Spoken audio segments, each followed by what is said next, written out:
Hi, my name is Nicolette Lambert, and this is my presentation on lead toxicity.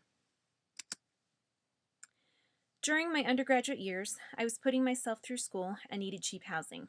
The summer before my freshman year, I found an old apartment complex called Campus Plaza that had some of the lowest rent around. As I started filling out the last of the paperwork to check in, I received a pamphlet about lead paint. It informed me that lead paint had likely been used in my apartment and could have potential health hazards if any residue was left. I lived in Campus Plaza for 3 years, and there were a lot of jokes about the lead paint. Don't lick the walls. If a nuclear bomb ever hits, we'll be protected from all the radiation because of our lead paint walls, that kind of thing. But today we do know that lead is toxic to humans, animals, and the environment. We now live in a world where governments are trying to regulate the use of lead to prevent exposure. But this is a very recent development in human history. After all, when Campus Plaza was built in the 1960s, no one thought that lead paint was dangerous. However, when I checked in 40 years later, I had to read a pamphlet informing me of the potential hazards of living with lead paint. What has changed about the way we view lead? To answer that question, we need to first look backward at why lead is so toxic and why humans have used it for thousands of years. Lead has been used since antiquity for a variety of applications. It's a soft metal that is easy to work with and is abundant in the Earth's crust. The ancient Romans used it in their pipes and aqueducts, in cookware, and even in desserts and wine pots because crystallized lead was very sweet. Use of lead continued into the 20th century when it was used in paint, glassworks, light bulbs, and as an anti-knock additive to gasoline. Though lead is highly toxic, it does have a few useful applications, one of which is protection from radiation. It's used in nuclear power plant reactors and lead aprons for X-rays. Lead creates toxicity in the body by generating reactive oxygen species while depleting the antioxidant reserves that allow the body to detoxify itself. It causes damage to the bones, renal, cardiovascular, and reproductive systems. It inhibits neural connections in the brain, causing symptoms like inability to concentrate, memory problems, muscle tremors, irritability, and at high levels, hallucination and death. The most common routes of exposure are inhalation, eye contact, skin contact, and ingestion. The amount of exposure needed for toxicity has not been specified, but it is cumulative, often over months or years. Lead is also classified as a carcinogen. Studies have linked it with stomach cancer. It is a teratogen associated with increased risk of miscarriage and abnormal fetal development at high levels of parental and prenatal exposure. Lead is a xenobiotic. It is not naturally occurring in the human body, especially in high levels. Lead toxicity depends a great deal on the amount of lead exposure and the age and size of the person exposed. Those who work with lead on an ongoing basis and receive a high degree of exposure are at a substantial risk for lead poisoning. Also at high risk are infants and toddlers, since their brains are not yet fully developed, and they may spend significant amounts of time on the floor where they can inhale, ingest, or have skin contact with lead paint chips. Adverse neurological effects in children have been documented at exposure levels once thought to cause no harmful effects, like less than 10 micrograms per deciliter. It is possible that there is no lower threshold of lead exposure for some adverse neurological effects in children. Neurological and behavioral effects in adults have been documented at levels ranging from 40 to 120 micrograms per deciliter. Lead encephalopathy occurs at 460 micrograms per deciliter. Lead does have antagonists. Antagonists of lead include many vitamins and minerals. If combined with selenium or zinc, lead will have an antagonistic reaction. For example, one experiment showed that adding selenium to potted vegetables decreased the lead content in the soil. In humans, the vitamins B, C, and E and nutrients known as flavonoids have been shown to help the body fight the toxicological manifestations of lead poisoning. One of the most frightening aspects of lead is not just how toxic it is, but how long humans have persisted in using it, despite knowing that it is dangerous. The first references to the toxic nature of lead come from ancient Egyptian medical papyri, where it was mentioned as a poison. Dioscorides, in the 1st century BC, mentions lead toxicity in his writings, and Pliny the Younger describes lead toxicity among shipbuilders in Rome. During the Renaissance, lead was a favored poison among powerful families like the Medicis and the Borgias. In fact, it was so common that lead became known as poudre de la succession, French for succession powder. If someone wasn't dying quickly enough for succession purposes, it was well known that one could use lead to expedite the process. Benjamin Franklin also noted the connection between illnesses and high exposure to lead.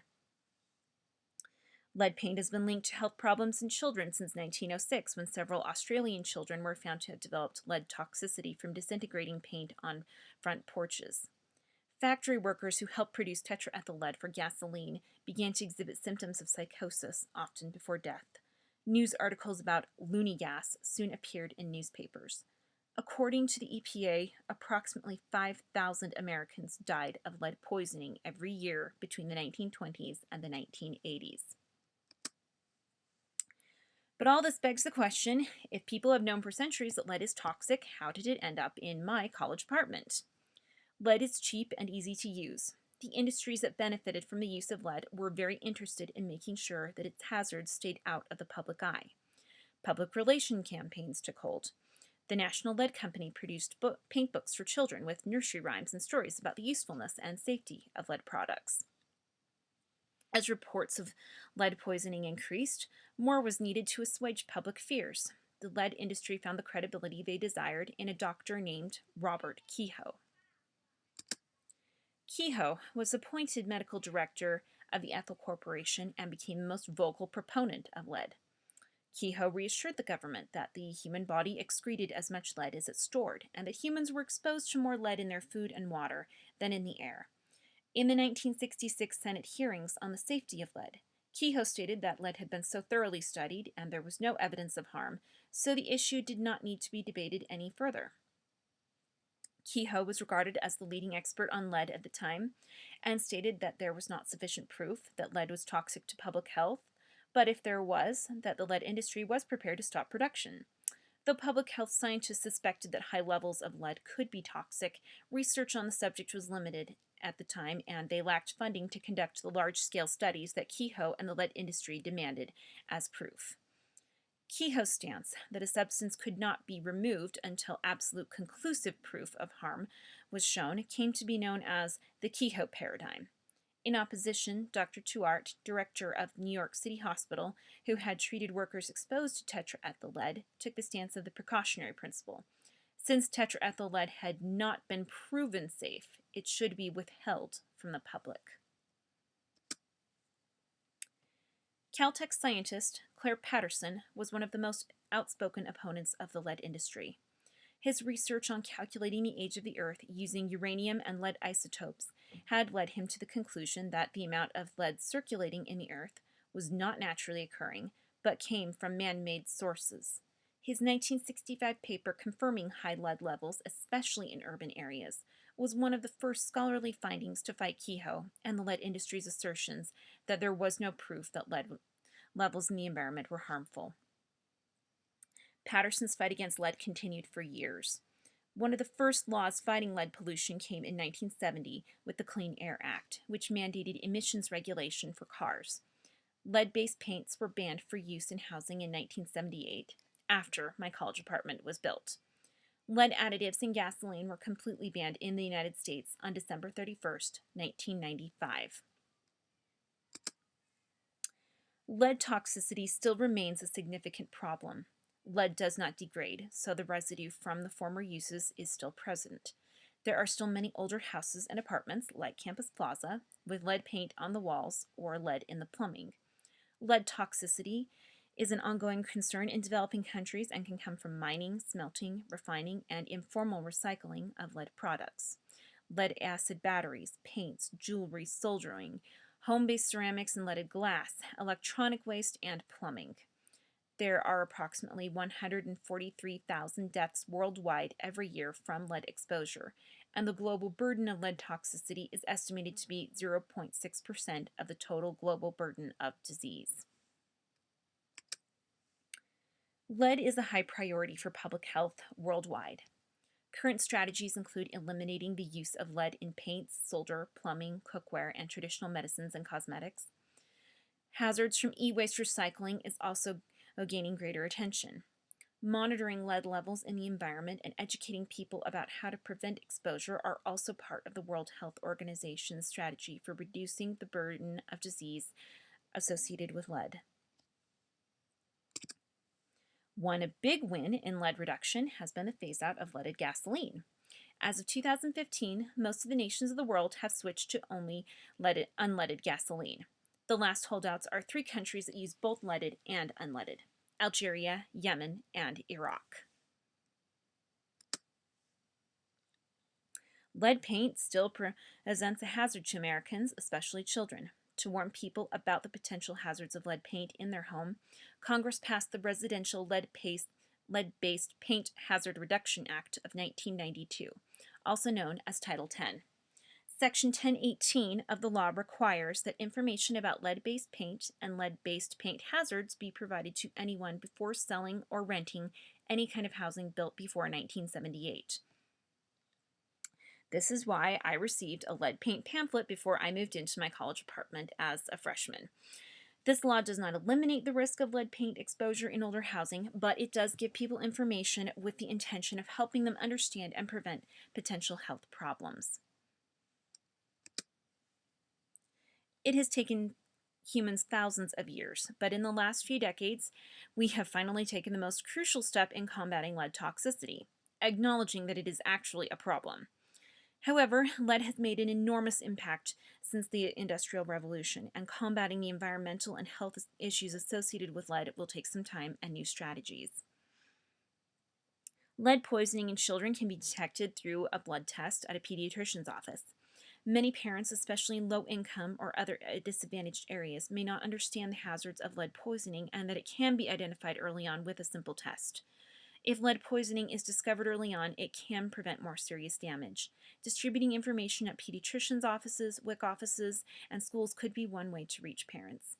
Recruiting schools to get involved could also be a great way to identify lead exposure in children. Children who are struggling with learning disabilities concurrent with suspected lead exposure could be referred for lead testing, especially in areas where much of the housing is known to have been built before 1978. Though lead has had a profound impact on the environment, it would be well worth researching what could be done with lead antagonists to help decrease lead levels in highly affected areas. Since some experiments have shown that lead antagonists can decrease lead in potted plants, maybe similar results could be seen on a larger scale in soil and water. When Campus Plaza was built, lead exposure was an everyday occurrence for many workers. The workers who painted my apartment probably had no safety protection from the lead they were exposed to. Today, unprotected lead exposure on the job is classified as a violation of the Occupational Safety and Health Act. Mitigating exposure in lead workers will require 2 things. 1, an awareness of what constitutes safe and unsafe working conditions, and 2, a willingness of workers to come forward if they know their rights are being violated. OSHA's Whistleblower Protection Program can provide employees with protection if they come forward about unsafe working conditions, though helping workers to understand this may be a challenge. Partnership with local clinics and health departments could be a way to increase knowledge of their rights.